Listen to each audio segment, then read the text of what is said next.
बिस्मिल्लाहिर्रहमानिर्रहीम अस्सलामुअलैकुम दोस्तों, आपका सर ज़ीशान हैदर एक बार फिर नए तरीके और नए अंदाज से हम आपके सामने हाजिर हुए हैं।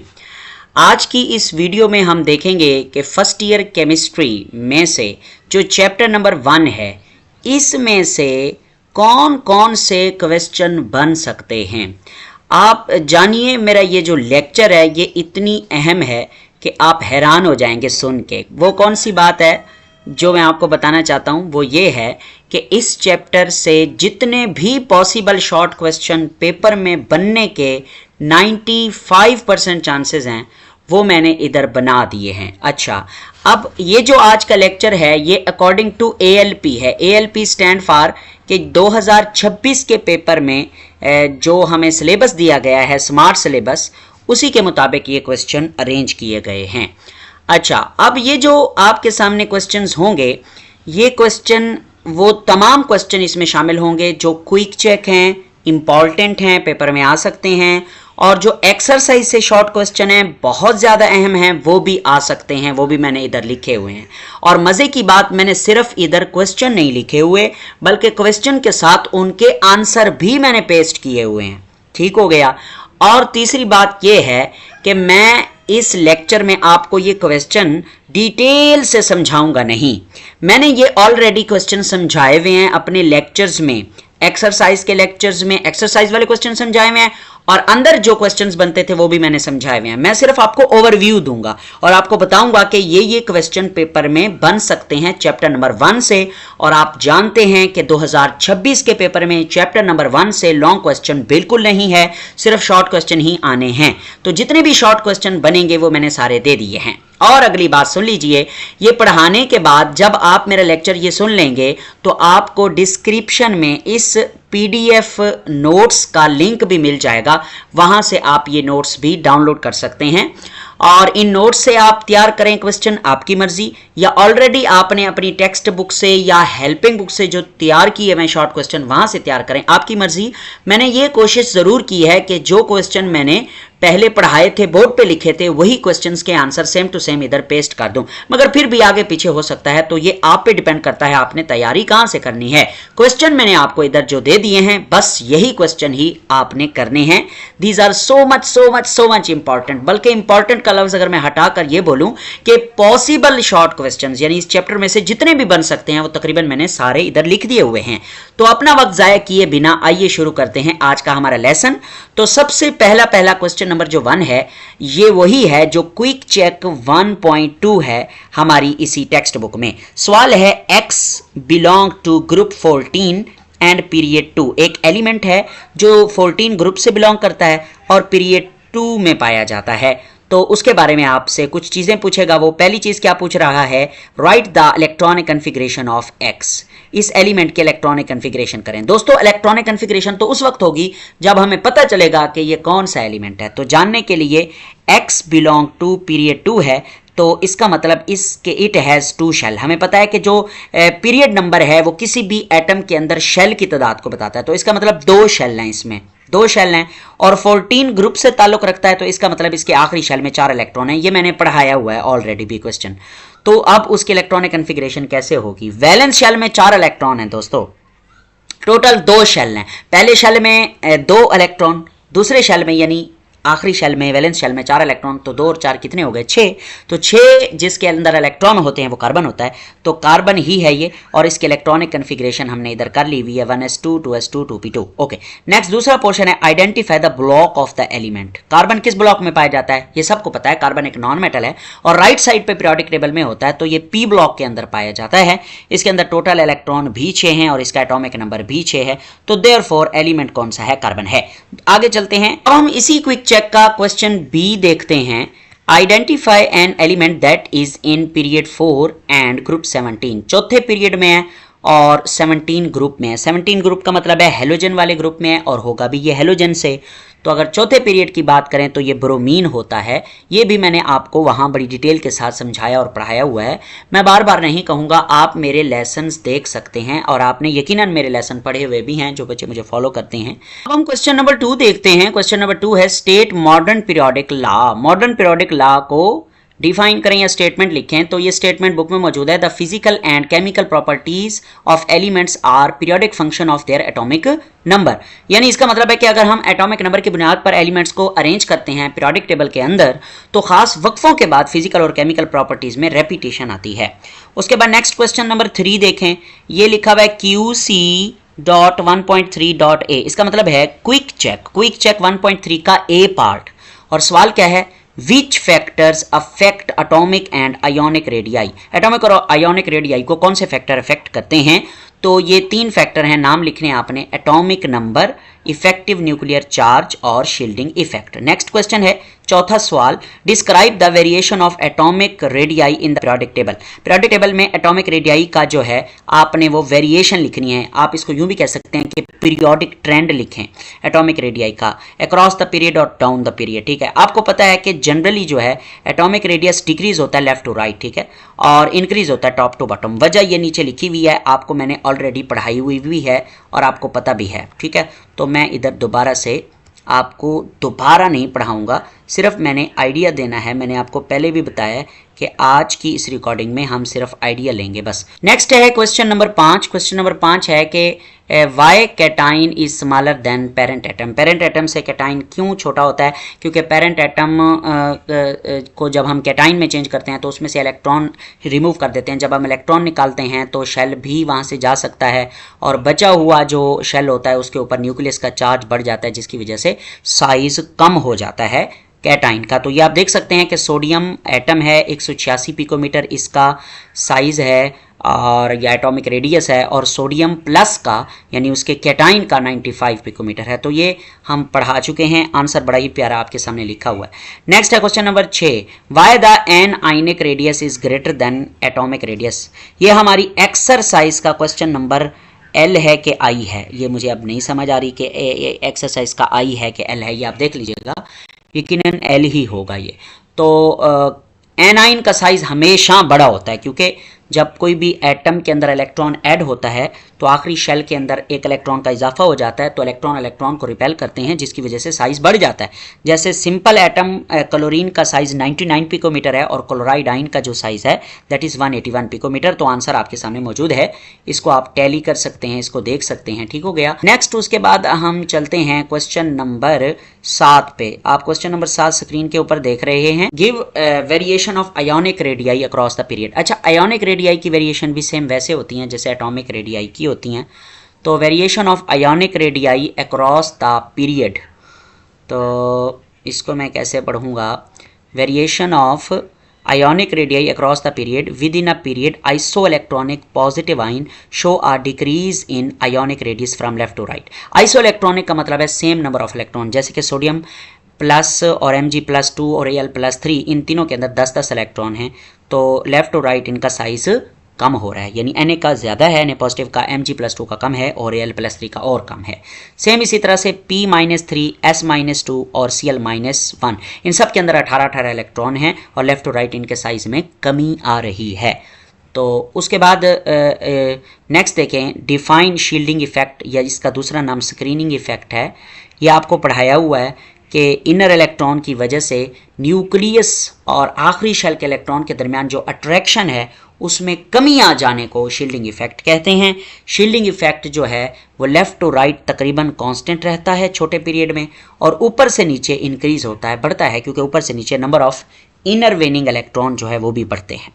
नेक्स्ट क्वेश्चन देखें, क्वेश्चन नंबर 9 है, क्विक चेक 1.4 का बी यही है, यानी क्वेश्चन 9 हमारा क्विक चेक 1.4 का बी है, और ये इस तरह से आएगा, define ionization energy and give its trend across the period and down the group. या इस तरह से भी ये सवाल आ सकता है, define ionization energy with an example, और यही सवाल एक्सरसाइज का क्वेश्चन ए भी है। अच्छा, ये मैंने इस तरह बनाया हुआ है कि अगर क्विक चेक 1.4 का बी आ जाए या इस तरह लिखी हुई स्टेटमेंट आ जाए या एक्सरसाइज का क्वेश्चन ए आ जाए तो सबका आंसर ये सेम होगा, एक ही जो नीचे मैंने लिखा हुआ है। और आपको पता है आयनाइजेशन एनर्जी क्या होती है, the minimum amount of energy which is required to remove valence electron. आखिरी शेल के इलेक्ट्रॉन को निकालने के लिए हमें जो एनर्जी चाहिए होती है उसे हम आयनाइजेशन एनर्जी कहते हैं, और उसी के बारे में उसने पूछा हुआ है। ये टॉप पे उसकी डेफिनेशन आपको नज़र आ रही है, उसके बाद ये उसकी एग्जांपल है, ये ऐसे ही आपने लिखनी है। और फिर across the period left to right जो है आयनाइजेशन एनर्जी बढ़ती है, ये वजह लिखी हुई है। और down the group ionization energy बढ़ती है, ऊपर कम होती है, तो उसकी रीज़न लिखी हुई है। ये सारा बहुत प्यारा आंसर है, आप इसको यहाँ से लिख सकते हैं। नेक्स्ट है question number 10, what factor affect ionization energy. तो ये फैक्टर्स के नाम लिख लें तो भी काफ़ी है, और थोड़ी थोड़ी डिटेल मैंने लिखी हुई है शॉर्ट करके, ये लिखेंगे तो बहुत मज़ा आएगा। Nuclear charge, atomic size, shielding effect, electronic arrangement और स्पिन पेयर रिपल्शन, ये सारा कुछ लिखा हुआ है, इधर से आप रीड कर सकते हैं। यकीनन बच्चे आपने मेरे लेक्चर सुने में पढ़ा हुआ है तो आपको सारा कुछ पता है पढ़ा, तो इसलिए मैं बार बार हर चीज़ नहीं बताऊँगा। तो नेक्स्ट ये question number 11, explain why sulphur has lower ionization energy than phosphorus. Sulphur की आयनाइजेशन एनर्जी फास्फोरस से कम क्यों है, तो वजह यहाँ पे लिखी हुई है, आप इधर से देख लेंगे, और ना समझ आए तो एज़ यूजुअल आप मेरे लेक्चर देखेंगे। उसके बाद क्वेश्चन नंबर 12, ये हमारी एक्सरसाइज का ई क्वेश्चन है कि what factors are responsible for increasing reactivity of alkali metal. जब हम ऊपर से नीचे मूव करते हैं तो अल्कली मेटल की रिएक्टिविटी में इजाफा होता है, और क्यों होता है इजाफा, उसकी वजह क्या है, उसकी वजह जो फैक्टर्स हैं वो ये हैं। एक है इंक्रीज इन एटॉमिक साइज, ऊपर से नीचे साइज बढ़ता है, शील्डिंग इफेक्ट बढ़ता है, आयनाइजेशन एनर्जी में कमी आती है, इसलिए इलेक्ट्रॉन लूज करना आसान होता चला जाता है। तो जो मेटल जितना आसानी से इलेक्ट्रॉन लूज करेगी वो उतनी ही अच्छी मेटल होगी, उतनी ही ज़्यादा रिएक्टिव मेटल होगी। ठीक हो गया? यस सर, बिल्कुल ठीक हो गया, हमें आपकी बात समझ आ गई है, पहले भी आती है। ओके, उसके बाद नेक्स्ट देखते हैं क्वेश्चन नंबर जो है 13। क्वेश्चन नंबर 13 मेरे प्यारे बेटे क्या है, ये हमारी एक्सरसाइज का ही क्वेश्चन है। एक्सरसाइज का क्वेश्चन नंबर जे। तो जे क्वेश्चन जो है ये हमारा है प्यारे बेटे, तो देख सकते हैं आप, why is ionization energy of lithium much lower than the helium. तो लिथियम की आयनाइजेशन एनर्जी हीलियम से कम क्यों है, हालांकि लिथियम पर +3 का चार्ज है न्यूक्लियस पर और हीलियम पर +2। तो इसकी वजह आपके सामने लिखी हुई है, इधर से आप देख लेंगे, इसको पढ़ लेंगे, समझ आ जाएगी आपको। नेक्स्ट उसके बाद क्वेश्चन नंबर 14, ये एक्सरसाइज का के क्वेश्चन है, ये भी मैंने आपको पढ़ाया हुआ है। तो क्वेश्चन नंबर 15 जो है हमारा, ये एक्सरसाइज का ही है, LKI, वो आप देख लेंगे कि ये आपके सामने कुछ आइंस हैं और एक एटम है, इनमें क्या चीज़ कॉमन है, इनके अंदर ना बेटा जानी ये आइसोइलेक्ट्रॉनिक स्पीशीज़ हैं, इन सब के अंदर 10-10 इलेक्ट्रॉन हैं, इन सब के अंदर 10-10 इलेक्ट्रॉन हैं। ये हमने पहले भी डिटेल से एक्सरसाइज में पढ़ा हुआ है, तो इस पर हम अपना टाइम वेस्ट नहीं करने वाले, ठीक है, हम आगे चल रहे हैं। ओके, तो नेक्स्ट ये क्वेश्चन देखते हैं, क्वेश्चन नंबर 16। क्वेश्चन नंबर 16 क्या कहता है, क्वेश्चन नंबर 16 देखें कि why is second ionization energy greater than first ionization energy. Second ज़्यादा क्यों होती है फर्स्ट से? जब एक इलेक्ट्रॉन निकाल लिया जाता है तो बचे हुए इलेक्ट्रॉन्स के ऊपर न्यूक्लियस का चार्ज बढ़ जाता है, जिसकी वजह से दूसरे इलेक्ट्रॉन को निकालना बहुत ज़्यादा मुश्किल हो जाता है। तो ये हमने पढ़ा हुआ है, तो ये आपके सामने लिखा हुआ भी मौजूद है, आप इसको देख सकते हैं। कि उसके बाद है क्वेश्चन 17, ये क्विक चेक 1.5 का ए है। सवाल है कि फर्स्ट इलेक्ट्रॉन एफिनिटी ऑक्सीजन की माइनस में 141 है और सेकंड इलेक्ट्रॉन एफिनिटी प्लस में 844 है। ये 844 वाली वैल्यू ठीक है, दूसरी वैल्यू गलत है, बास बुक्स में लिखी हुई है। तो ये इस तरह से भी क्वेश्चन पूछा जाएगा, या इस तरह से भी पूछा जाएगा कि why second electron affinity value is positive, second electron affinity की वैल्यू पॉजिटिव क्यों होती है, तो ये इस तरह से भी आपसे पूछा जाएगा। तो दोनों का आंसर सेम है। तो ये हमने आपको पढ़ाया हुआ है कि पहले न्यूट्रल एटम ऑक्सीजन में जब आप इलेक्ट्रॉन डालते हैं तो इस इलेक्ट्रॉन और न्यूक्लियस ऑक्सीजन के न्यूक्लियस के दरमियान अट्रैक्शन होती है, जिसकी वजह से एनर्जी रिलीज होती है। फिर जब आप दूसरा इलेक्ट्रॉन डालते हैं तो ऑलरेडी प्रेजेंट इलेक्ट्रॉन जो आखिरी शेल में आपने डाला था उसके दरमियान रिपल्शन होती है, जिसकी वजह से हमें ज़बरदस्ती इलेक्ट्रॉन ठोकना पड़ता है, जिसकी वजह से हमें ज़्यादा एनर्जी देनी पड़ती है, खुद ही देनी पड़ती है। तो 844 एनर्जी हमें देनी पड़ जाती है। तो ये इसका आंसर है जो कि मैं आपको बता चुका हूँ। नेक्स्ट देखें क्वेश्चन नंबर 18 क्या बनाया है मैंने। क्वेश्चन नंबर 18 हमारी क्विक चेक का ही क्वेश्चन है। ये क्विक चेक सारे तो अहम नहीं है मगर कुछ बड़े अहम हैं। जैसे क्विक चेक 1.5 का बी पार्ट है, which of nitrogen and phosphorus has the higher electron affinity. Nitrogen और फास्फोरस में से किसकी इलेक्ट्रॉन एफिनिटी ज़्यादा है? तो फास्फोरस की ज़्यादा होती है नाइट्रोजन से, उसकी वजह वही है हुंड्स रूल कि हाफ फिल्ड ज़्यादा स्टेबल होता है as compare to partially filled. Next question number 19 देखें, ये क्विक चेक 1.5 का सी पार्ट है। फ्लोरीन जो है उसके इलेक्ट्रॉन एफिनिटी क्लोरीन से कम होती है, हालांकि fluorine has lower electron affinity than chlorine although its size is smaller. तो इलेक्ट्रॉन एफिनिटी फ्लोरीन की कम है, हालांकि ज़्यादा होनी चाहिए थी, तो कम क्यों है? तो क्योंकि हमने पढ़ा था फ्लोरीन का साइज़ बहुत छोटा होता है क्लोरीन की निस्बत, जिसकी वजह से थिक इलेक्ट्रॉनिक क्लाउड है और इलेक्ट्रॉन रिपल्शन होती है, तो ज़्यादा एनर्जी रिलीज़ नहीं होती जब हम फ्लोरीन में इलेक्ट्रॉन डालते हैं। मैं बार बार कह रहा हूँ, मैं आपको पढ़ा नहीं रहा, मैं सिर्फ आइडिया दे रहा हूँ, पढ़ाया हुआ मैंने पहले। तो मैं इस वीडियो के जो डिस्क्रिप्शन है उसके अंदर सारे जो मेरे लेक्चर होंगे चैप्टर नंबर 1 के, उनके वो भी पेस्ट कर दूंगा आपको लिंक, ताकि आप खोलें तो आपको फ़ौरन लेसन मिल जाए। अच्छा, क्विक चेक 1.5 का डी, ये हमने पढ़ा हुआ है कि नोबल गैसेस जो होते हैं उनकी फर्स्ट इलेक्ट्रॉन एफिनिटी जो है वो होती है, और वो बहुत ज़्यादा होती है, पॉजिटिव होती है, बल्कि फर्स्ट इलेक्ट्रॉन एफिनिटी पॉजिटिव होती है, ये हमने पढ़ा हुआ है।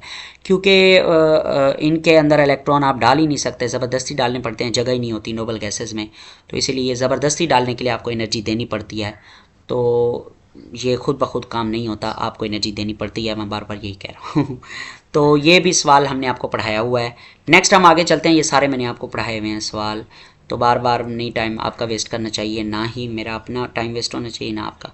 तो उसके बाद नेक्स्ट देखें, ये क्वेश्चन आपके सामने है, डिफाइन, क्वेश्चन नंबर है जनाब 21, और ये है डिफाइन इलेक्ट्रॉन एफिनिटी। ये आप करेंगे, डेफिनेशन लिखी हुई है और एग्जांपल करेंगे। नेक्स्ट होगा give periodic trend of electron affinity, ये पीरियोडिक ट्रेंड है आपके सामने, बहुत प्यारा लिखा हुआ है मैंने, इसको देख लीजिएगा। नेक्स्ट है right the name of factor which affect the electron affinity. मैंने टॉपिक वाइज शॉर्ट क्वेश्चंस बनाए हुए हैं, मतलब एक टॉपिक में से जो पॉसिबल शॉर्ट क्वेश्चन बनते थे तरतीब के साथ वो मैंने लिख दिए, फिर नेक्स्ट जो बनते थे फिर वो मैंने लिख दिए, ठीक है। आप देखें, ये सवाल है right the name of factor, question number 23, right the name of factor that affect electron affinity. ये फैक्टर के नेम लिखे हुए हैं, आप इधर से कर लेंगे। उसके बाद क्वेश्चन नंबर 24 हमारी एक्सरसाइज का डी पार्ट है, जिसमें हमने इलेक्ट्रॉन एफिनिटी को डिफाइन करके उसके फैक्टर लिखने थे, बस ये हो गया। नेक्स्ट देखिए, क्वेश्चन नंबर 25 है give periodic trend of metallic character.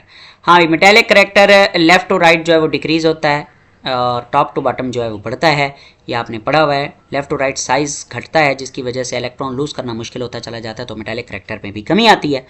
और ऊपर से नीचे साइज में इजाफा होता है, इलेक्ट्रॉन लूज करना आसान होता है, तो मेटेलिक करेक्टर जो है वो बढ़ता है ऊपर से नीचे।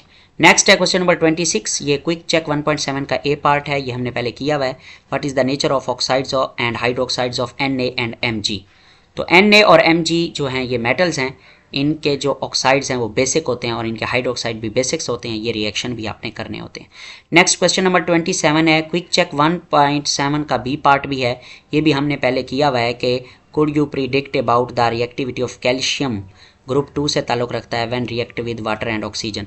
तो कैल्शियम जो है वो वाटर के साथ रिएक्ट करता है और बनाता है कैल्शियम हाइड्रोक्साइड और साथ में हाइड्रोजन गैस। ऑक्सीजन के साथ कैल्शियम का रिएक्शन होता है और कैल्शियम ऑक्साइड बनता है, जिसे क्विक लाइम भी कहते हैं। और क्वेश्चन नंबर 28 है, एक्सरसाइज का एच है कि why oxide of sodium and magnesium are more ionic and oxides of nitrogen and phosphorus. तो ये मैंने आपको पढ़ाया हुआ एक्सरसाइज में। उसके बाद क्वेश्चन नंबर 29 एक्सरसाइज का आई क्वेश्चन है, वो एल था, ये आई है। तो give reason for the different chemical reactivity of NaMg toward oxygen and chlorine. ये सारा कुछ वही एक्सरसाइज वाला ही लिखा हुआ है, परेशान बिल्कुल नहीं होना आपने। उसके बाद क्वेश्चन नंबर 30 देखें, ये एक्सरसाइज का जी पार्ट है, ये भी हमने पढ़ा हुआ है। उसके बाद क्वेश्चन नंबर 31 एक्सरसाइज का एम पार्ट है, ये भी सारा हमने किया हुआ है, ऑलरेडी कर रखे हैं ये सारे सवाल हमने, ठीक है। उसके बाद